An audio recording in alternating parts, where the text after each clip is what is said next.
comment tu passes d'un jeune de banlieue qui s'est perdu, clairement qui s'est perdu, qui ne sait pas ce qu'il veut faire, à quelqu'un qui travaille dans la restauration, dans l'armée, qui part dans le transport, mais aujourd'hui, voilà, quelqu'un qui entreprend.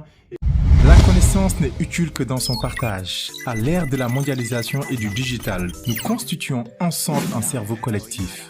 Chaque parcours de vie comporte des enseignements utiles. La capacité à prendre des décisions est cruciale dans la réussite de tout individu. Cette faculté décisionnelle est d'autant plus importante dans tout projet de constitution d'un patrimoine financier. Chers amis, dans ces entretiens, nos invités vous parlent de l'impact de leurs décisions dans leur situation financière actuelle, afin de vous inspirer pour atteindre votre liberté financière. Bienvenue dans votre émission Le Cerveau Collectif.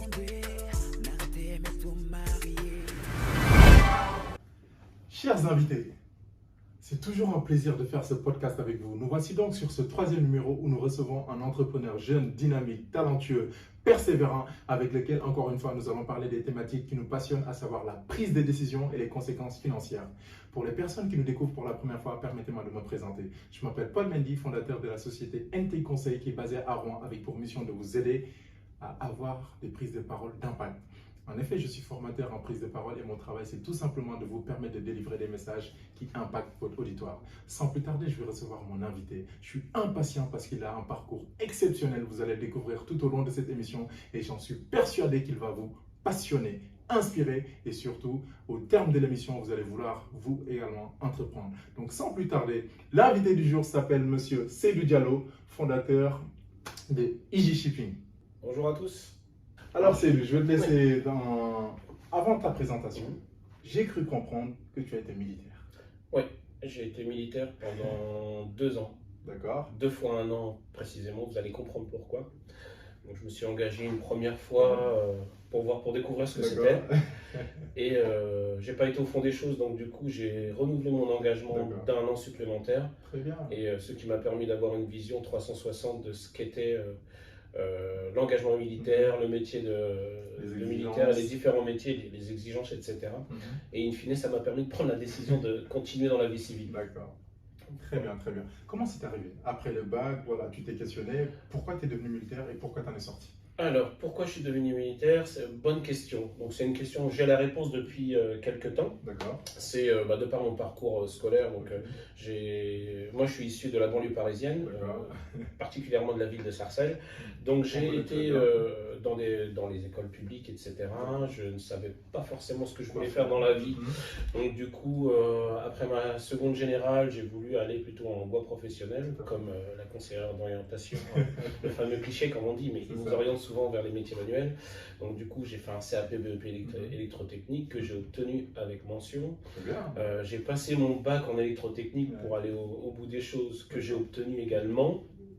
Mais après le bac, j'ai voulu justement entrer dans le monde du travail et une fois que je suis rentré chez un employeur en tant qu'électricien, je me suis vite aperçu en fait que c'était pas ce que je voulais faire. Ça ne m'intéressait pas du tout. Donc du coup, quoi, les horaires, les horaires, métiers, et après sans être médisant en fait, je me suis dit tiens, j'ai quand même été à l'école, j'ai des capacités, je suis plutôt j'ai une bonne facilité d'assimilation, etc. Je me dis je pourrais aller plus loin, donc du coup je me suis dit tiens, je vais reprendre mes études et j'ai repris des études par correspondance, mais toujours en ne sachant pas quoi faire, comme métier. Donc étant donné pendant mon parcours, moi j'avais des parents qui n'avaient pas forcément d'argent, même si les deux travaillaient, donc on n'avait pas d'argent de poche, etc. Donc pendant mes études, je travaillais donc, dans différents restaurants, notamment McDonald's, et ça a été une super expérience. J'ai travaillé également au McDonald's pendant 6 mois. Quoi qu'on en dise, ça reste un employeur pour les étudiants, c'est quand même... C'est très formateur.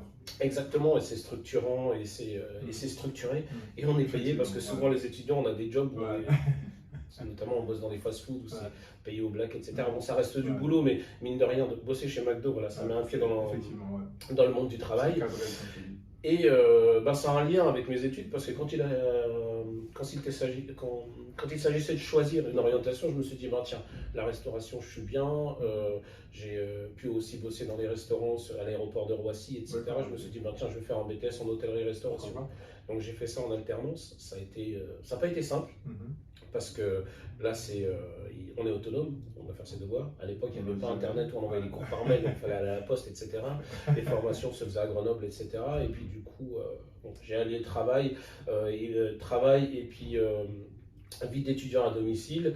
Et j'ai obtenu quand même mon diplôme de justesse. J'ai toujours tout eu de justesse, hein, que ce soit le permis de conduire, etc. Mais le principal, c'est de l'avoir. Parce que tu travaillais moins. Et c'est pas que je travaillais moins, c'est que je travaillais pas du tout. Ah. J'étais plutôt un élève fainéant.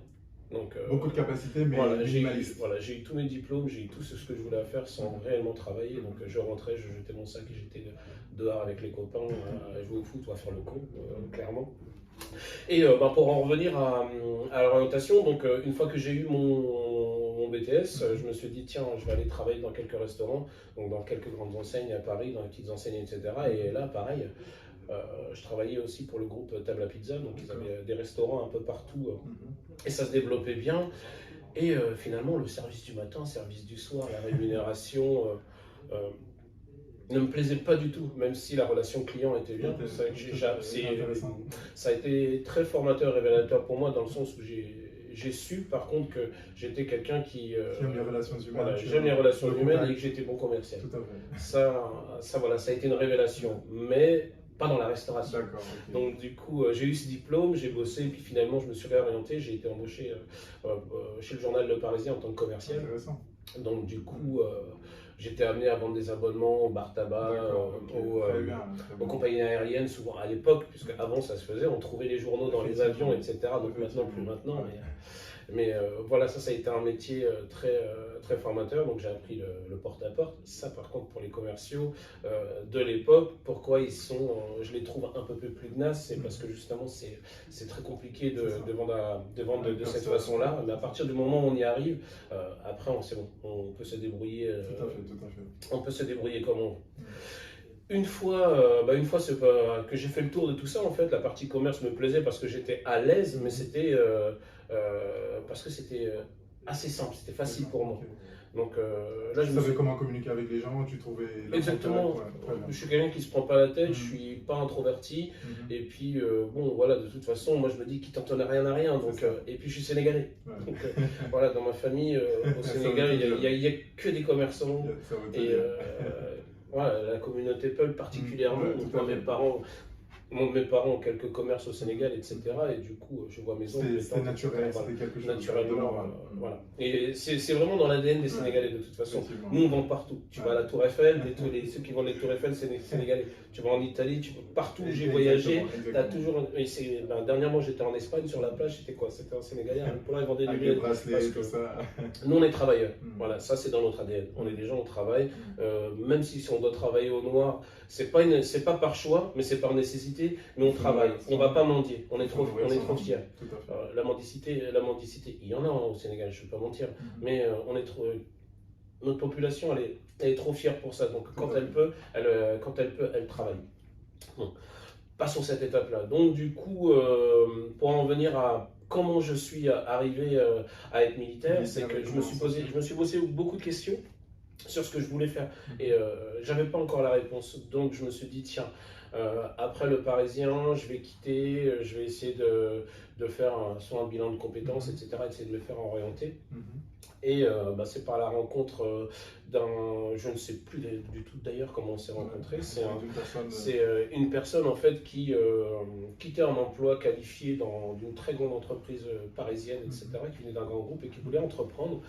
Et là il me dit tiens, j'ai ça comme projet, etc. Donc je me suis dit tiens, pourquoi pas, je vais tenter. Donc on a tenté, bon ça n'a pas eu le succès qu'on voulait, mais voilà, on faisait en termes de vente, etc., c'était bien. Donc grosso modo on était pas des prescripteurs, mais des sous-traitants de Poeo. C'était une des premières entreprises qui arrivait en tant que concurrent d'EDF pour de l'énergie. Donc on distribuait des abonnements, on vendait des abonnements. Comme on le voit beaucoup aujourd'hui. C'est exactement ça, mais ça on le faisait en porte-à-porte, on allait voir les restaurateurs, on allait voir les bouchers, etc. pour passer chez Poeo. Donc ça a marché un temps, puis bon, après, ça s'est arrêté. Et puis, on vendait aussi des abonnements à l'époque CGTEL, ce qui est devenu SFR par la suite.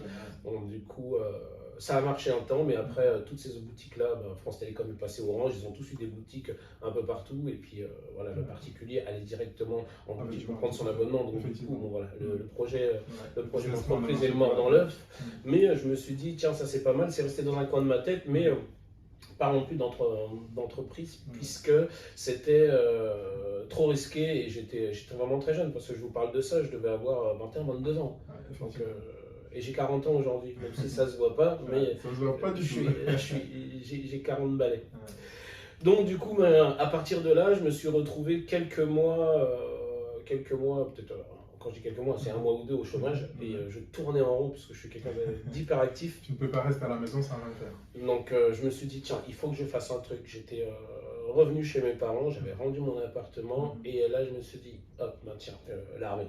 Je vais y aller, et il y a plein de métiers, et puis j'avais besoin aussi de discipline de cadre peut-être. Non, pas forcément de discipline de cadre, j'avais besoin, comme beaucoup de personnes, moi je suis très attaché à la banlieue parisienne où je viens, la ville de Sarcelles, mais j'ai été très content quand j'ai pu m'en extraire.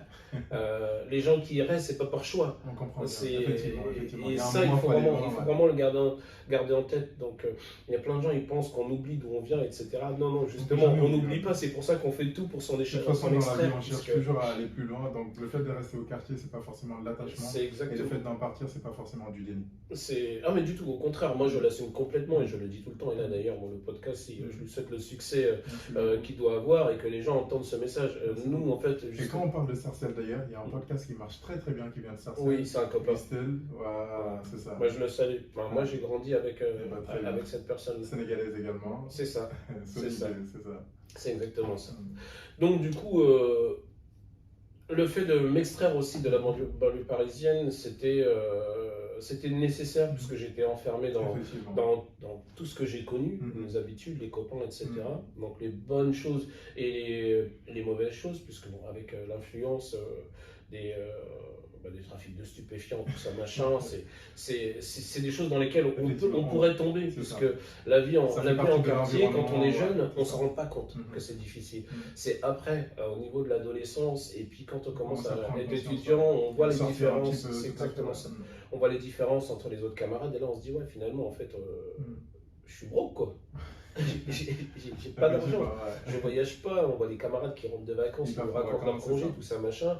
Nous, nos parents, voilà, moi je suis issu d'une famille nombreuse, j'ai 9 frères et sœurs, et on est tous partis au Sénégal, mais une fois dans notre vie, et pas tous en même temps, parce que papa, maman, puis les tantines, tous ces outils-là qui permettaient soit de construire et puis de faire des choses, nous envoyer au Sénégal pour voyager. Donc c'était le seul voyage qu'on faisait, et puis du coup je me suis dit, ben, tiens, moi il faut que j'arrive à m'extraire de la banlieue, voir autre chose, puisque à Paris, je ne sais pas si c'est comparable avec Rouen, parce que je ne suis pas natif d'ici, mais on voit bien la scission entre la rive droite et la rive gauche. La rive droite, c'est la ville économique, c'est le centre-ville, c'est là où il y a l'argent, c'est là où il y a les gens qui sont dans une condition sociale comme la défense, plus favorable, etc.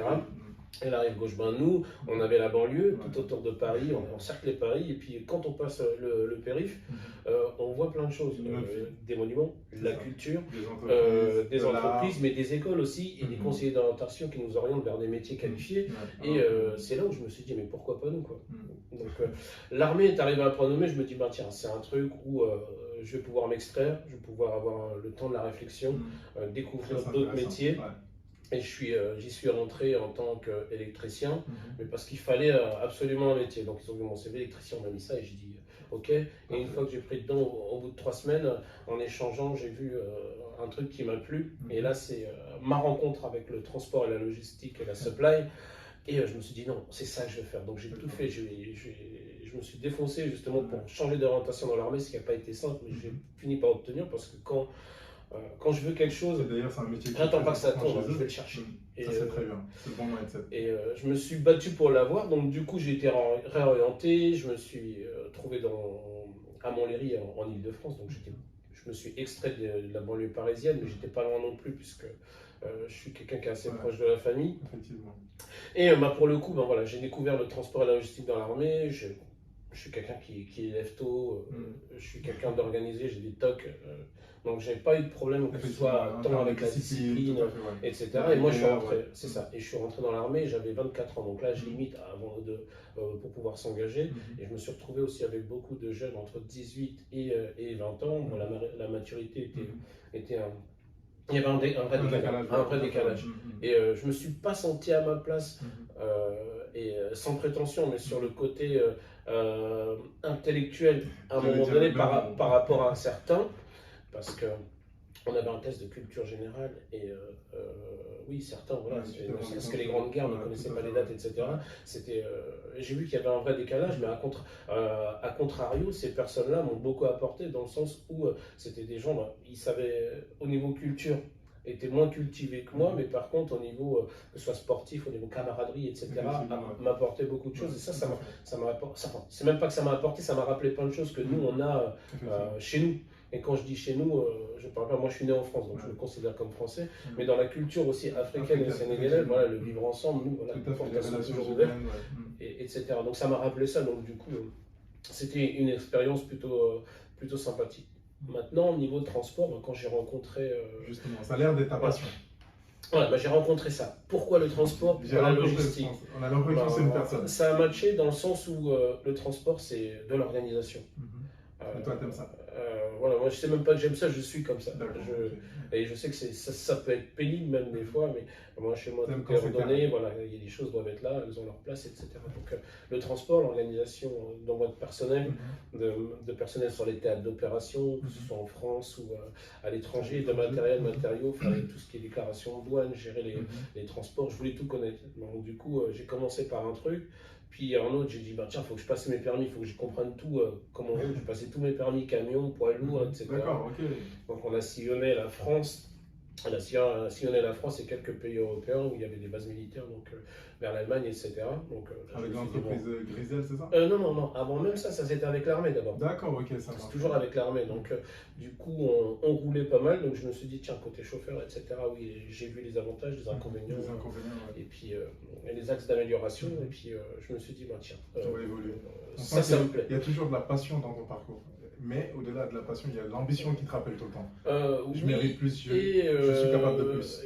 Oui, ça c'est clair, mais il y avait surtout une quête de... Je cherchais un sens. D'accord, à ta vie. Un sens à la fois à ma vie, non. Pas ma vie personnelle en particulier, mais ma vie professionnelle. J'ai besoin que ce que je fais ait du sens et que ça me passionne. Sinon, je m'embête assez vite. Et du coup, là, j'ai vraiment trouvé un truc, j'ai vraiment trouvé un métier. Et vous allez voir, en plus, ce que je dis, c'est très contradictoire avec. Mais je conclurai avec ça. Mais oui, et quand ça a matché avec le transport, je me suis dit, tiens, ça c'est vraiment le truc qui me donne envie. Donc voilà, j'ai exploré le métier dans l'armée, en tout cas, ce que j'ai pu y voir, j'ai pu voir la partie chauffeur, transporteur, cariste aussi, magasinier, empotage de conteneurs. Mais avant même de sortir dans le civil, dans l'armée même, j'ai été après dans un peloton où on s'occupait de la gestion et l'organisation. Donc là, c'est plus... de toute la flotte, par exemple, sur une base. À la fois c'est pour la flotte de véhicules, mais à la fois pour le matériel, etc. Donc on peut comparer ça avec le métier d'exploitant dans les entreprises de transport qui gèrent les tournées, etc. Donc une fois que j'ai vu ça, l'armée, en fait, il y avait un souci, c'est que l'époque, il y avait des grosses coupes budgétaires dans les différents ministères, notamment dans l'armée. Donc du coup, il y avait de moins en moins de moyens, donc de moins en moins de missions de transport. On était arrivé à un stade où on roulait qu'une semaine dans le mois. Après moi, l'armée, pour aller faire la guerre, etc. S'il avait fallu, j'y aurais été, mais sinon, vraiment, voilà, c'était vraiment une quête de recherche d'identité professionnelle, un but professionnel, etc. Mais pas forcément l'engagement pour... Ouais, l'engagement particulier pour aller faire la guerre. Non, j'étais pas attiré par ça du tout. Après, et après, tu sors de l'armée? Après, je sors de l'armée, du coup, vu ces coupes budgétaires, etc. Et je me dis, ben tiens, à cause de... Vu qu'on roulait pas, on travaillait très peu, clairement, mais ça, c'était vraiment lié au coupes budgétaires. Du coup, je me dis, je vais retourner à la vie civile. Donc, au bout de 2 ans, je me dis... salut, je remonte RI, etc. Et puis je vais retourner dans la vie civile. Donc j'arrive dans la vie civile, entre-temps je rencontre ma compagne qui était normande, donc c'est comme ça que j'ai atterri ici. Et, Une bonne raison de déménager. Oui, et puis de toute façon souvent l'homme suit la femme, en tout cas ça c'est ce qui se passe en Europe, ouais, parce qu'en Afrique c'est plutôt l'inverse, donc du coup j'ai rencontré ma compagne qui est normande, j'arrive en Normandie, je postule dans plein de boîtes, donc j'arrive en province, moi la province à part pour des petits séjours avec les MJC du quartier, je ne connaissais pas du tout, etc. Donc j'arrive, je cherche, j'ai postulé dans toutes les boîtes Normandie. J'ai un employeur qui me prend. Et du coup, voilà, là, la rencontre avec les entreprises privées, le transport, des choses bien concrètes et définies, là, ça me plaît parce qu'il y avait plein de choses à faire. Donc je rentre dans une entreprise familiale, il y a une quinzaine de salariés, donc... je ne dis pas que je suis diplômé surtout, parce que je voulais vraiment commencer au bas de l'échelle pour comprendre les problématiques chauffeurs dans la vie privée, puis après, pas dans la vie privée, mais à ce moment-là, tu avais déjà l'idée de l'entrepreneuriat derrière? Non. C'est juste que tu as besoin de comprendre. Aujourd'hui, j'en ai conscience qu'en fait, ce cheminement-là, c'est pas fortuit. C'est ça, c'était exactement ça. Mais ça, j'en avais pas conscience à l'époque. Mais pourquoi j'avais besoin de creuser partout? Parce que je me suis souvent posé la question, c'était à la fois de la curiosité, mais à terme, j'ai compris qu'en fait, c'est parce qu'après, les problématiques que je découvrais, je voulais y apporter des solutions. Et quand je ne pouvais pas l'apporter avec l'entreprise où j'étais, du coup, je me suis dit, je vais le faire moi-même. Excellent. Et en fait, j'étais déjà en train d'entreprendre en 2007, quand je suis rentré dans l'armée, j'étais déjà dans cette phase entrepreneuriale sans même le savoir. Sur le mindset, c'est ça? C'est ça. D'accord. Sur le mindset. Et de manière inconsciente. Parce que j'en ai pris conscience un peu plus tard, 2016-2017. C'est là où je me suis vraiment dit que je vais entreprendre parce que je tenais un truc. Donc je rentre dans cette entreprise normande, les transports Grisel, en tant que chauffeur-livreur. Donc j'ai fait un peu de messagerie en véhicule léger, puis poids lourd, super lourd, et des trajets Normandie, Île-de-France, et puis quelques déplacements sur le territoire. Très vite je fais le tour. Next level. Ouais, et je dis qu'est-ce qu'on peut faire, donc du coup je suis louageur maintenant pour ce même employeur mais dans d'autres sociétés, donc DB Schenker, DHL, MTA, les grands groupes de transport de la région, nationaux et internationaux. Je fais le tour, ça me fatigue, mais je vois toutes les problématiques, les avantages ou les problématiques qu'il y a, je les relève. Du coup, je les note dans un coin, puis je vais voir mon employeur, je dis voilà, j'ai envie d'autre chose, je veux être exploitant. Il voit en moi la fibre commerciale au niveau de l'organisation, que j'étais plutôt pas mal. Donc, je passe à temps partiel. De temps en temps, je suis au bureau, de temps en temps sur la route pour déplacer. Je suis exploitant. Dans l'envers du décor, donc j'ai face à moi des collègues, d'anciens collègues routiers, où je dois m'organiser pour leur donner leur travail, etc. Et la relation responsable. C'est exactement ça.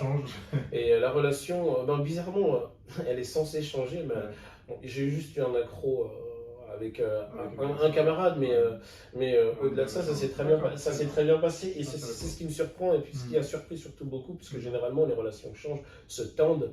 Tu es peut-être resté toi-même également, et puis peut-être qu'eux également, ils ont fait le travail de comprendre que voilà, tu as de nouvelles fonctions, tu as de nouvelles responsabilités, il va falloir qu'ils comprennent le message que tu vas passer, mais au-delà de ça également, il y a du travail, il y a des résultats, et chacun a sa partition à jouer.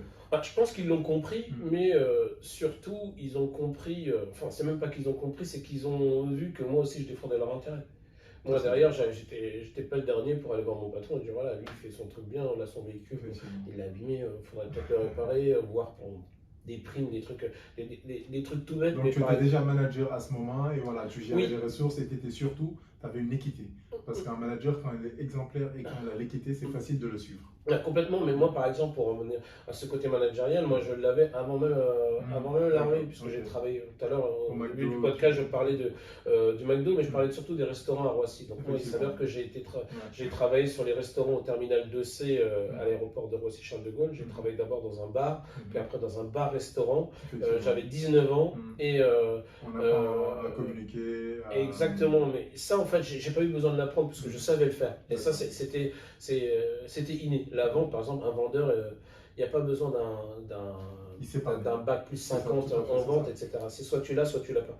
Et du coup, j'ai été responsable de ce bar et j'avais 19 ans et j'avais des gens bien plus âgés que moi. Et je me suis dit, mince, manager des gens, c'est pas simple, mais le manager par l'exemple, D'accord. et bien ça, c'était quelque chose que je savais faire. Donc les responsables c'était du groupe SSP à l'époque, aujourd'hui c'est Elior, et ben du coup avaient vu ça en moi il y a 19 ans, j'avais des gens de 39, 40 ans qui étaient serveurs et qui étaient dans la boîte depuis longtemps. C'est ce qu'on appelle le charisme de l'éthique. Je l'apprends aujourd'hui, mais ça voilà, c'est quelque chose que j'avais. Donc du coup, quand je suis revenu pour en venir à l'entreprise de transport, donc pareil, donc j'avais une bonne relation avec l'essentiel de mes collaborateurs et puis de mes anciens collègues d'ailleurs. Et ça se passait plutôt bien. Donc du coup, j'ai vite fait le tour, puisque une fois que l'exploitation a organisé une tournée, bon voilà, on a 20 camions, il sait qu'il y a tant de place dans chacun, il faut leur donner de quoi monter, mais aussi trouver de quoi redescendre pour éviter les retours à vide des camions. Donc pour aller plus loin dans cette expérience-là, j'ai dit je veux faire moins de remplacements sur la route, je veux faire plus d'exploitation et je veux aussi faire du commerce. Et là, on me dit, ouais, là, ça fait beaucoup. Je dis, non, je veux le faire. Donc, du coup, une à deux fois par semaine. Juste un petit instant, c'est intéressant ce que tu dis, parce qu'on a l'impression, en fait, c'est pas une démarche frontale avec ton employeur. Tu comprends que tu peux faire plus, tu peux apporter plus, et tu provoques justement cette opportunité en allant le voir, et lui, il comprend que voilà, tu as besoin de responsabilité. Ça, c'est quelque chose que les gens doivent vraiment noter, c'est que l'évolution, on la provoque. Tu apportes des résultats, ensuite tu vas voir l'employeur. Mais au-delà de ça, tu te challenges également. Ça, c'est vachement, je trouve que c'est vachement, parce qu'en fait, dans tout ton parcours, à chaque fois que tu as fait le tour, tu avais toujours besoin justement d'assumer des responsabilités beaucoup plus exigeantes. Et à chaque fois, j'avais l'impression que tu proposais à ton employeur, et à chaque fois qu'il l'accepte, parce que je pense que voilà, tu as cette compétence managériale, mais au-delà de ça, tu apportes du résultat. Ça, je trouve que c'est très fort. Je me suis jamais vraiment posé la question. Après, moi, je le faisais surtout par rapport à moi-même, et à la fois pour mes ambitions, mais ce besoin. J'avais besoin. En fait, moi, je ne peux pas rester dans une situation où il n'y a pas d'évolution, où je n'apprends plus. Je ne peux pas stagner. Et peu importe le métier, moi, ma mère, il n'y a pas longtemps, c'était la rentrée des classes, j'ai 2 filles, elle leur a envoyé un message du Sénégal, elle leur dit faites ce que vous pouvez, mais soyez les meilleurs. Sélectionnez un métier que vous voulez, mais soyez les meilleurs. Toujours numéro 1. Pourquoi? Parce qu'il faut toujours aller au bout des choses. Tu peux être boulanger, plombier, on s'en moque. Le principal, c'est pas le métier, parce que oui, on va voir les médecins. C'est pas le métier qui te fait, mais c'est ce que tu en fais. Il faut il faut être excellent dans tout ce que tu fais. Et ça, ma mère le dit tout le temps. Donc moi, j'ai un frère qui était climaticien plombier. Aujourd'hui, il est cadre d'une grosse boîte américaine. Et pourtant, il avait quoi? Un CAP, BEP en plomberie qu'il a passé à Villiers-le-Bel. Donc c'est quelque chose en fait que vous avez eu au sein de la famille, et je pense que ça nourrit ta démarche. Et aujourd'hui, c'est un leitmotiv que tu as par rapport à tes filles également. Mais c'est exactement ça, surtout pour avoir eu des parents illettrés. Pour mes 2 parents au départ, ma mère maintenant est lettrée, c'est instruite, elle porte même bientôt une école à son nom au village au Sénégal, mais voilà, elle donne des cours, de théologie, etc. Mais elle a su apprendre. Et je ne parlerai pas ni d'assimilation, d'intégration, etc. Ça c'est un autre débat. C'est un vocabulaire, péjoratif et pour les personnes qui restent devant les infos. Moi, ma mère, en fait, elle s'est instruite. Pourquoi? Parce qu'elle sait qu'on peut s'en sortir que en se cultivant. La culture, le savoir écrire, le savoir parler. Le savoir-être. Mais ça, elle l'avait déjà. Exactement. Et la meilleure façon pour te défendre vers ton oppresseur, par exemple, c'est de lui répondre par les mots. Les mots, ils sont... Et quand je parle des mots, je parle pas des mots MAUX, des mots MOTS. Ces mots-là sont forts et on peut apporter une réponse forte et scotcher les gens. C'est tout con. J'ai une petite drogue en ce moment, c'est que le soir je scrolle sur Instagram et j'écoute souvent Rokhaya Diallo. Ah punaise, elle est vraiment forte. Et c'est seulement à la parole. Et c'est ça qui dérange. Alors qu'il y en a d'autres par d'autres gestes. Et on nous attend sur certains axes de cris de colère. Effectivement. Et il ne faut pas tomber là-dedans. Justement. Très intéressant le parcours. Donc vous le voyez, c'est d'où un parcours où à chaque fois, en fait, il est souvent le plus jeune, ou en tout cas il arrive, mais une fois qu'il a fait le tour, c'est lui-même qui provoque l'opportunité, c'est-à-dire la chance. Il n'est pas attentiste. Et surtout, moi, ce que j'ai retenu, c'est que tu as besoin d'apprendre. On a l'impression que tu es un élève, tu es un étudiant tout le temps. La vie pour toi, voilà, si tu n'apprends pas, ça n'a pas de sens. Ça, c'est très fort. C'est très intéressant le parcours. Maintenant, on va parler d'entrepreneuriat, c'est-à-dire Easy Shipping. C'est quoi? Tu fais quoi? Tu as un associé? Comment ça se passe? En très peu de temps, parce que je veux qu'on revienne sur la levée de fonds. Alors, Easy Shipping, c'est quoi? Alors, Easy Shipping, c'est un agglomérat de tout ce que j'ai raconté juste avant de ce parcours-là d'apprentissage. Donc, je vais rester sur le transport et la logistique. Donc, j'ai voulu parcourir ces métiers, parce qu'il y a plusieurs métiers. Pourquoi? Pour comprendre les problématiques et moi, apporter des solutions. Donc, des solutions, il en existait.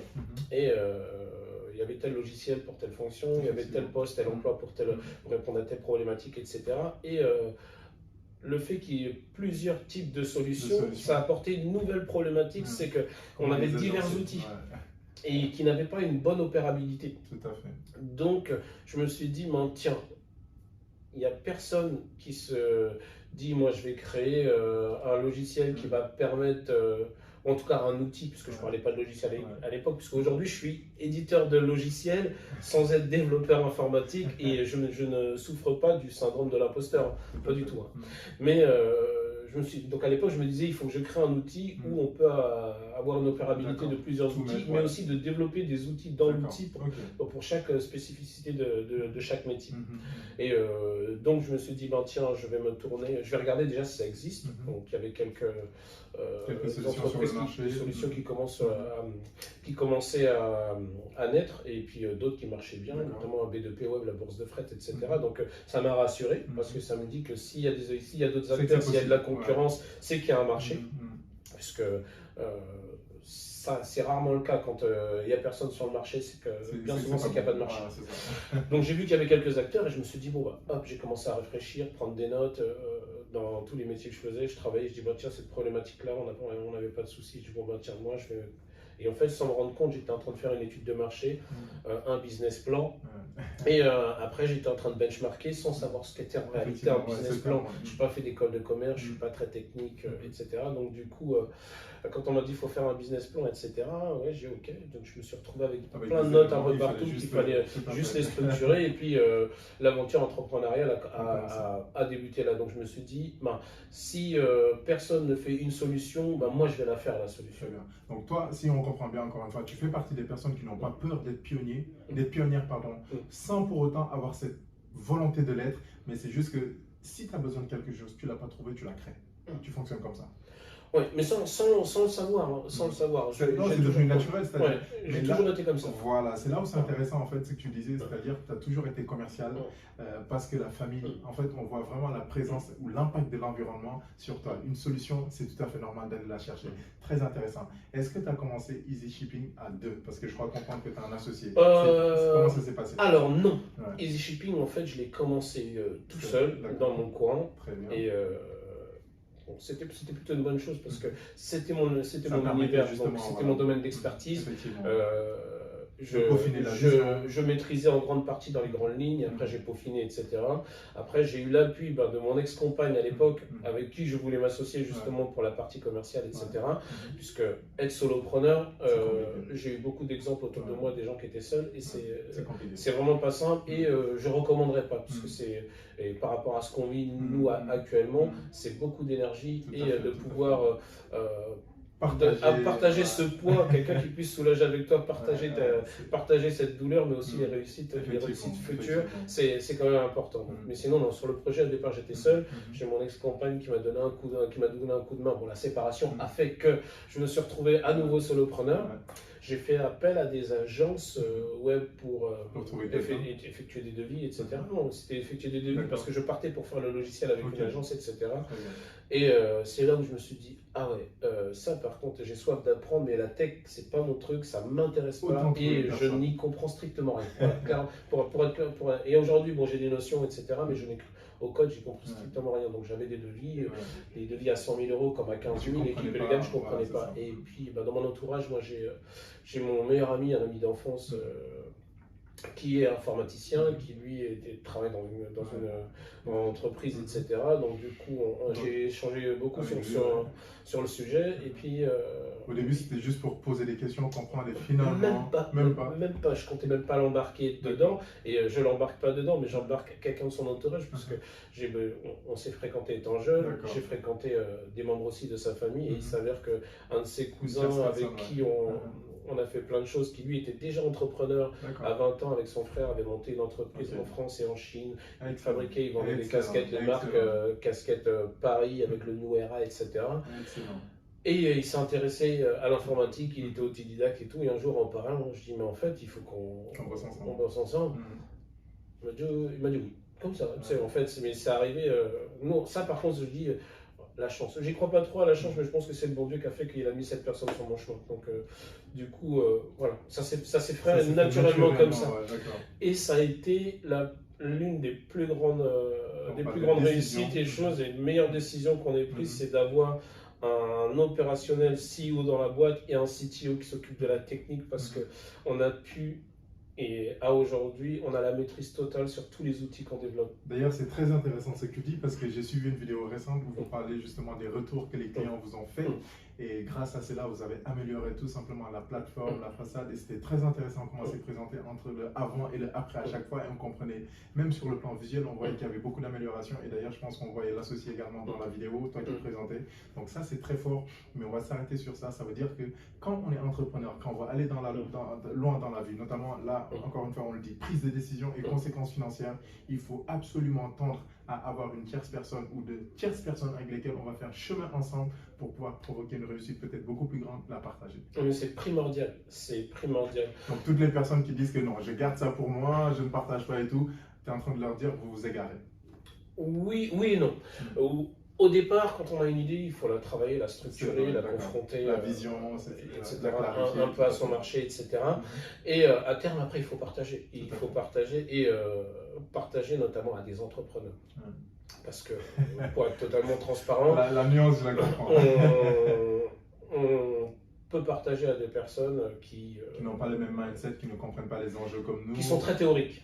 Voilà, pour faire simple, qui ont beaucoup de théorie, qui ont beaucoup pratiqué à l'école, etc., mais qui n'ont pas créé. Tout à fait. Et la théorie et la pratique, c'est pas la même chose. Et surtout que vous êtes dans le transport, j'imagine tous les aléas, parce que moi j'ai travaillé en sécurité, dans le transport un petit peu, j'ai des amis qui ont travaillé dedans, c'est un peu comme, j'ai un cousin qui est ambulancier, on l'appelle tout le temps, c'est pas la même chose, mais je veux dire, dans les transports, le camion peut tomber en panne au milieu de la route, des choses comme ça. Et il y a plein de choses, notamment de ce point de vue-là, mais après quelque chose de général, peu importe le corps de métier, c'est que entre la théorie et la pratique, dans entreprendre, il y a un monde. Donc déjà, par exemple, les ressources humaines, moi j'ai découvert ça, c'est diabolique, c'est vraiment quelque chose de difficile. Le recrutement, c'est quelque chose de difficile. Le management, ça on l'a pas, mais après ça reste quand même une tâche. Après les outils, etc., qu'on utilise, donc on dit ouais, tu peux utiliser ça. Et la manière, le process que tu vas mettre en place, etc., de tout processer, c'est pas quelqu'un qui est très théorique, qui va pouvoir te l'apprendre. Et c'est pour ça que voilà, moi, par exemple, j'ai intégré récemment le réseau Entreprendre et je suis accompagné par un entrepreneur. Je fréquente que des entrepreneurs qui ont des problématiques similaires aux miennes et qui m'apportent des réponses, et d'autres qui ont les mêmes problématiques que moi et avec 20 ou 30 ans d'expérience, et notamment sur les RH et les recrutements. Mon tuteur, et ça fait 30 ans qu'il entreprend, il me dit t'inquiète pas, j'ai les mêmes problèmes, mais ça me rassure. Parce que des fois on se remet en question, on se dit punaise, c'est moi qui rate mes recrutements, ou j'arrive pas à trouver, non, c'est juste que voilà, c'est une problématique inhérente à tout entrepreneur. C'est la chose la plus compliquée dans le business, trouver la bonne personne et tout. C'est pour ça. D'ailleurs, c'est pas toi qui avais proposé comment on appelle ça, à un de tes alternants d'être associé, non? Non. Ah, j'ai confondu avec une autre boîte. Non. J'ai confondu avec une autre boîte. Très bien. Passionnant, clairement passionnant. L'environnement, Sarcelles, l'envie de découvrir le monde, l'envie de voir jusqu'à où tu peux aller, et surtout l'envie de trouver des solutions. Si tu les as pas, tu les crées toi-même. Maintenant, Seydou, la levée de fonds. J'ai cru comprendre qu'avec Easy Shipping, tu as fait une levée de fonds, et comme tu le sais, dans ce podcast, on parle de décisions et de conséquences financières. Est-ce que tu peux revenir sur ça? Mais avant, la question que j'ai envie de te poser, est-ce que ton rapport avec l'argent ou le rapport avec l'argent avec tes proches a changé quand tu as commencé à entreprendre ou pas? Non. Clairement, non. Avec aucun. Quand je parle de proches, hein, il y a les amis, Ouais. il y a les connaissances D'accord. et il y a la famille. Donc avec certaines connaissances, mais bon, ça c'est le lot de tout le monde, le fait que quand on crée une entreprise, Les gens on pensent communique que sur certains réseaux sociaux, donc LinkedIn c'est plutôt professionnel, même si ça devient un peu Facebook ces derniers temps. Mais sur Instagram on communique, et puis sur Facebook, parce qu'il y a une communauté de transporteurs dans certains réseaux. Et il s'avère que voilà, bon, dans certains médias on a parlé un peu de nous, etc. Donc oui, il y a des gens qui ressortent de nulle part, qui prennent des nouvelles, etc. Mais mon rapport à l'argent avec ma famille n'a pas changé. Moi, mon rapport à l'argent n'a toujours pas changé. L'argent, on en a besoin, c'est un moyen, pas une fin. Mais dire vivre d'amour et d'eau fraîche, ben, ça voilà, moi je laisse ça pour les autres. Quand tu vas aller au village et que tu n'as pas d'argent, bon, tu as de l'eau, etc. Oui, effectivement, mais tu n'as pas d'argent pour te soigner, etc. Oui, non, l'argent, on en a besoin. L'argent ne fait pas le bonheur, mais il y contribue fortement, quoi. Il Il y contribue fortement. Donc voilà, je suis. Il n'est pas non plus à la source du malheur. Je suis pas un bisounours, je vis pas dans. Très bien, excellent. J'aide, voilà, par exemple, je soutiens deux orphelinats au Sénégal. Très bien, très bien. Un au village de ma famille à Bakel, et puis un autre qui est à Ndiassane. Et à Tivaouane, pardon, je dis une bêtise. Et moi je vois les moyens. Et on donne pas d'argent, mais on donne que des dons. Que des dons de plein d'entrepreneurs, d'amis, on envoie des vêtements, de la nourriture, etc. Et je vois que les gens ont besoin. Donc il faut arrêter de dire que l'argent, il est nécessaire et il faut juste savoir l'utiliser. Après, chacun fait comme il entend. En tout cas, moi, voilà. Le rapport à l'argent, non, n'a pas changé. Mais par contre, je vais en chercher. Parce que voilà, j'ai des enfants. Aujourd'hui, je suis un père célibataire avec des enfants à assumer, donc il faut les assumer. J'ai mes projets aussi, en plus, entrepreneurial au Sénégal, puisque je construis avec mon frère et ma soeur des biens pour les mettre en location. Effectivement, très bien. Et on est de la famille. Donc, moi, mes parents nous ont toujours dit, voilà, j'aide mes parents, mon père, sa santé s'est dégradée, donc du coup, il faut gérer, il faut aider, etc. Même si, voilà, il a travaillé toute sa vie, il a sa retraite, etc. Mais de temps en temps, voilà, ils ont fait plein de choses pour nous. Et puis effectivement. Et sans argent, tout ça n'est pas possible. Donc, on fait la transition. Aujourd'hui, qu'est-ce que tu dirais à des jeunes qui se reconnaissent dans ton discours, tout simplement parce qu'il s'appelle Diallo, il s'appelle Seydou, il te ressemble, ou des gens qui ne te ressemblent pas, mais dont le parcours, au début, tu ne savais pas trop ce que tu voulais faire. Mais à chaque fois, tu te dis, via l'expérience que je vais vivre, je vais savoir ce que je veux. Et voilà, tu as rencontré les transports, c'est devenu ta passion. Mais qu'est-ce que tu dirais justement à des gens sur ce podcast qui cherchent à se faire de l'argent, clairement? C'est-à-dire, la personne veut générer plus de revenus, la personne veut augmenter ses revenus, la personne veut avoir beaucoup plus de ressources, tu vois. Et l'idée, c'est qu'elle soit en Afrique, qu'elle soit ici en Europe, qu'est-ce que je pourrais faire pour que dès demain, voilà, que je puisse investir sur quelque chose qui va me donner plus d'argent et qui va me permettre, justement, comme tu l'as dit, c'est un moyen qui va me permettre peut-être de mieux me réaliser et peut-être d'avoir un impact beaucoup plus grand autour de moi. Alors, moi, je dirais deux choses. La première chose, c'est soyez curieux. Soyez curieux de tout. C'est pas parce qu'on ne sait pas ce qu'on veut faire que personne ne sait en réalité. Il y a peut-être des gens, voilà, depuis tout jeune, ils savent qu'ils veulent être pompiers, président, policier, etc. Donc, ils ne savent pas. Donc, soyez curieux. Donc, ça, c'est la première chose. Après, moi, pour mon cas personnel, et je pense que ça peut être utile pour plein de gens, mais actez les choses vis-à-vis de vous-même. La personne qui est responsable de l'échec de votre vie, c'est la personne que vous voyez tous les matins dans le miroir. Moi, c'est ce que je me dis. J'ai acté des choses. Oui, je m'appelle Diallo. Je m'appelle Seydou, je viens de banlieue, mes parents sont d'origine étrangère. Ça j'ai acté, c'est factuel, c'est de fait. Et je le sais, voilà. Je le sais de fait que ça va être plus compliqué. Donc à partir du moment où tu le sais, il ne faut pas s'arrêter là-dessus. Tu sais que ça va être plus compliqué. Donc ça, une fois que tu l'as acté, et ça ne veut pas dire que c'est impossible, tu vas travailler plus dur, soit c'est ton lot. On choisit pas ses parents, son origine, sa religion, etc. Mais voilà, c'est comme ça, c'est ton parcours. Maintenant, va foncer. Qu'est-ce que tu en fais? Moi, j'ai mis ça de côté. Je me suis toujours considéré. Voilà, je suis citoyen du monde, je suis comme tout le monde. Maintenant, il y a des trucs que je veux et je vais les chercher. Et peu importe. C'est ce qu'il faut se dire. Maintenant, financièrement, tu as envie de t'élever et de sortir socialement de ta condition, travaille. Et on peut être victime de plein de choses au quotidien. Et ça, moi, je l'ai vécu. Mais tout à l'heure, je te parlais d'un accro avec un collègue, notamment, c'était lié à mes origines et à ma couleur. Mais moi, j'ai mis ça de côté. J'ai dit, ok, voilà, une fois que je lui ai répondu, une fois que tu m'as dit, voilà, les noirs, machin, etc. Et après, silence. C'est là, ne m'arrête pas. Tout à fait. Donc ça, on l'acte, on le met de côté, maintenant on travaille et on se dit... Mais qu'est-ce que tu veux dire par travail? Parce qu'on sait que Travailler. c'est monétiser son, À l'école. monétiser son temps. À l'école, donc négligez pas la culture. Moi je regarde, croyez pas que tout ce que vous voyez sur Instagram, les gens, les influenceurs, etc., quand ils parlent déjà, t'as mal aux oreilles, tes oreilles saignent parce qu'ils savent pas s'exprimer. Donc la culture, apprendre à lire, écrire, parler. Il y a plein de gens qui disent qu'on peut s'en sortir sans avoir fait de grandes études ou sans avoir été à l'école. Effectivement, c'est le cas. Moi j'ai pas fait de grandes écoles, mais il y en a, ils ont réussi à s'en sortir. Mais ils ont réussi à s'en sortir en n'ayant pas de diplôme, mais c'est une minorité. La majorité des gens qui s'en sortent, c'est des gens qui ont lu des livres, qui sont bons en mathématiques et qui travaillent. Donc travailler à l'école. L'école, c'est le meilleur levier pour pouvoir s'en sortir. Je reviens au Sénégal, l'orphelinat que je soutiens, ils ont ouvert une école, c'est pour ça que je les aide, parce qu'ils ne font pas que donner à manger, les enfants vont à l'école coranique et à l'école française.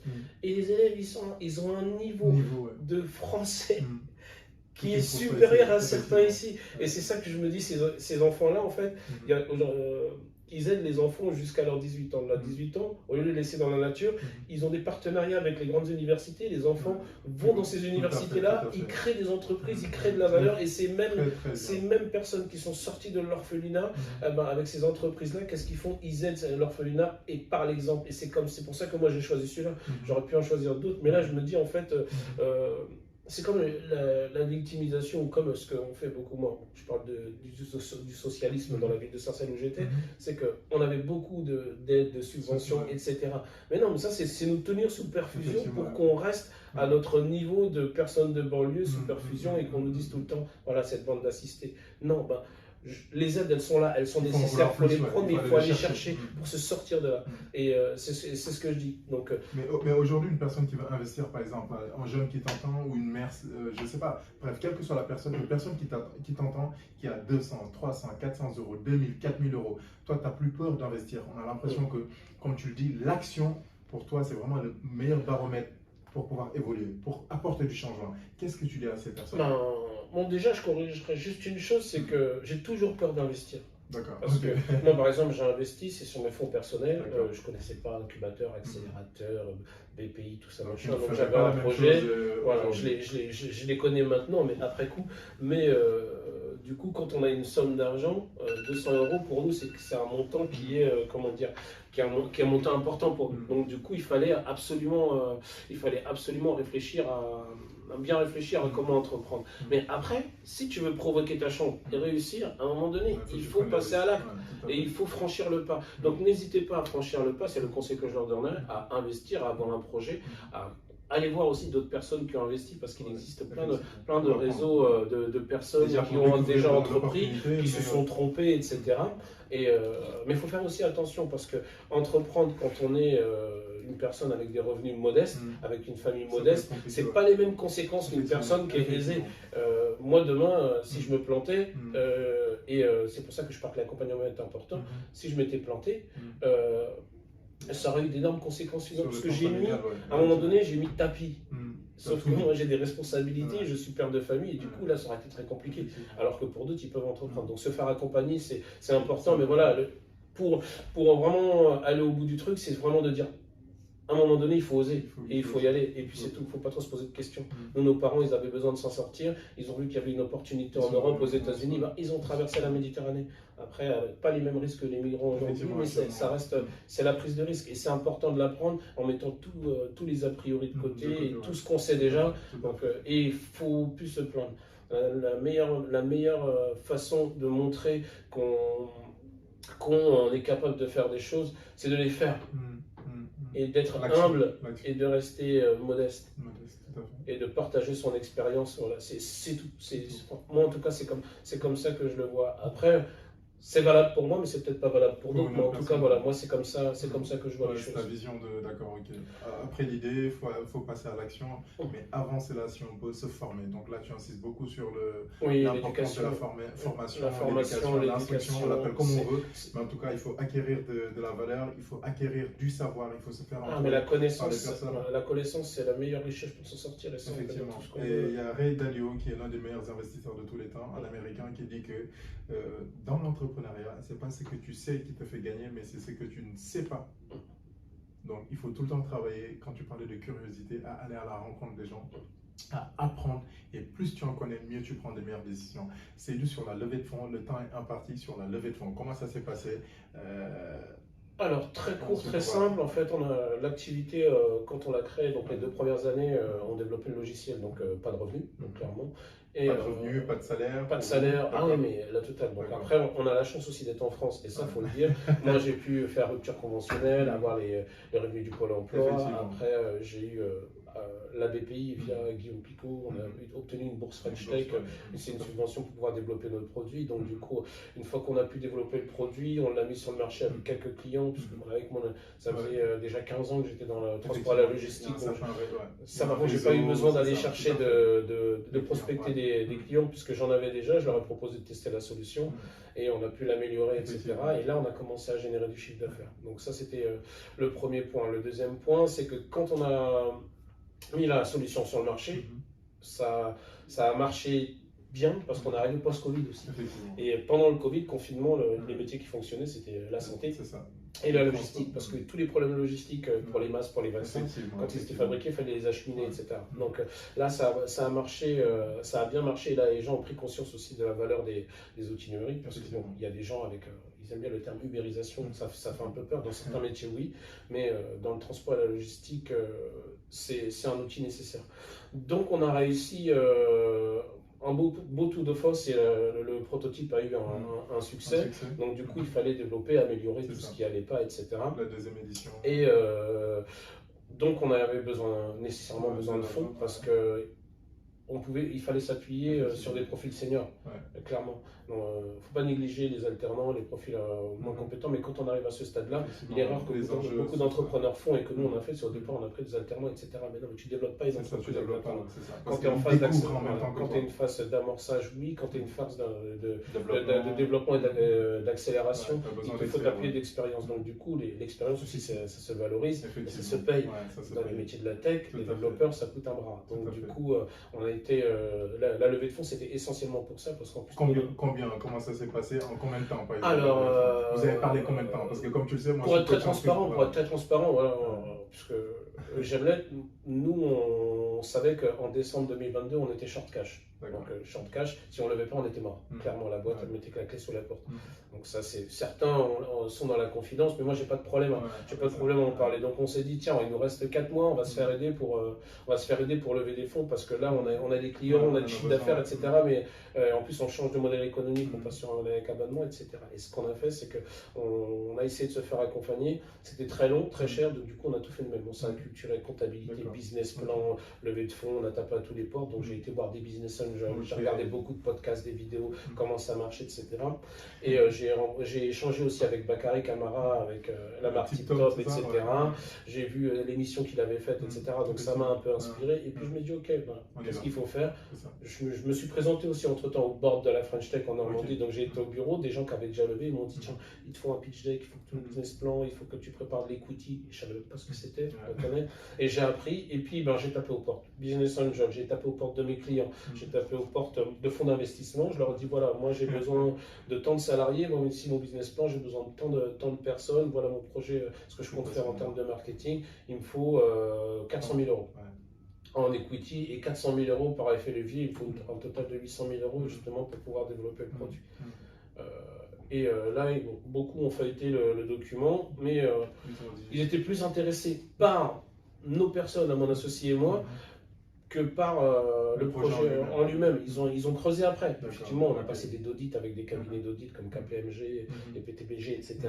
Mais c'était la manière dont je m'exprime avec toi. Quand je te dis, voilà, moi, un podcast, par exemple, j'aime bien la spontanéité. Ben là, j'ai été comme ça. J'ai parlé avec passion de mon projet. Et voilà. Et j'ai des investisseurs, ils m'ont dit, des Normands, Normandie Business Angel, ils m'ont dit, nous, ça nous intéresse. Donc voilà, hop, nous, on met un ticket de temps. Et puis après, un fonds d'investissement normand m'a dit, tiens, nous, on est intéressé par votre truc. En plus, c'est très actuel, la logistique. Tiens, nous, on met temps. Puis après, j'ai des clients, ils m'ont dit, ouais, non seulement je suis client, mais je crois au produit, donc j'y vais. C'est fort, mais c'est un truc, on s'y attendait pas. Et ça aussi, justement, ça nécessite aussi de l'accompagnement, parce qu'il y a des choses qu'on ne maîtrise pas. Mais du coup, la levée de fonds, en tout cas, elle s'est faite comme ça. Elle s'est faite comme ça. Et puis... Elle s'est faite surtout grâce à aussi un conseil d'un copain qui a levé en même temps que moi, Rémi de chez Yago. Et eux, ils ont jusqu'à 15 salariés, start-up qui marchent bien, etc. Et il m'a dit, focus-toi sur tes clients parce que c'est ce qui va t'apporter, qui va t'apporter de la crédibilité auprès des investisseurs et de ton marché plutôt que sur LinkedIn. C'est ça. Dans la recherche de partenaires. Ouais, en fait, non, même pas de partenaires, mais c'est surtout de développer mon portefeuille client, le commerce. D'accord. Vendre. Aruna aussi, de chez Mes Courses et moi, lui, il me dit, tu vois, j'ai jamais eu besoin de lever. Moi, quand j'ai besoin, c'est je me focus sur mes clients. C'est son développement commercial qui a permis justement son activité. Donc, du coup, lui, son conseil, il m'a dit, pareil, il levait en même temps que moi et on a tabassé à la fois auprès de la prospection d'investisseurs, mais surtout, on a continué à augmenter notre portefeuille client pour montrer qu'on a un chiffre d'affaires en croissance, etc. Et la vraie valeur dans tout ça, d'une entreprise, c'est les clients. Effectivement, clairement. Après, tu as les fondateurs qui donnent la vision. Après, tu te reposes aussi sur des collaborateurs, voilà, qui vont te soutenir, etc. Mais voilà, mais c'est cet ensemble-là, avec la croissance qui fait que les investisseurs nous ont suivis. Mais c'était pas une mince affaire. Mais à refaire, je trouverais quelqu'un, un leveur de fonds pour m'accompagner parce que certains ont réussi à lever en 6 mois. Donc nous, on a fait un exploit en décembre. En 3 mois, on avait levé 100 000 euros. Rémi, pareil. Et puis lui, un peu plus d'ailleurs. Et depuis l'année dernière, la deuxième tranche de ma levée de fonds, moi je la clôture que maintenant pour arriver à ces 800 000 euros là. Et après, par effet levier, on a d'autres fonds pour arriver à 1,2 million, 1,3 million. Très bien, très bien. Et ce qui est passionnant, c'est qu'au début, vous partez dans l'inconnu. Mais encore une fois, des podcasts, des personnes rencontrées, tout le temps cette question, comment je fais. On a vraiment l'impression que c'est le fil conducteur de ton parcours. Je ne sais pas, j'apprends.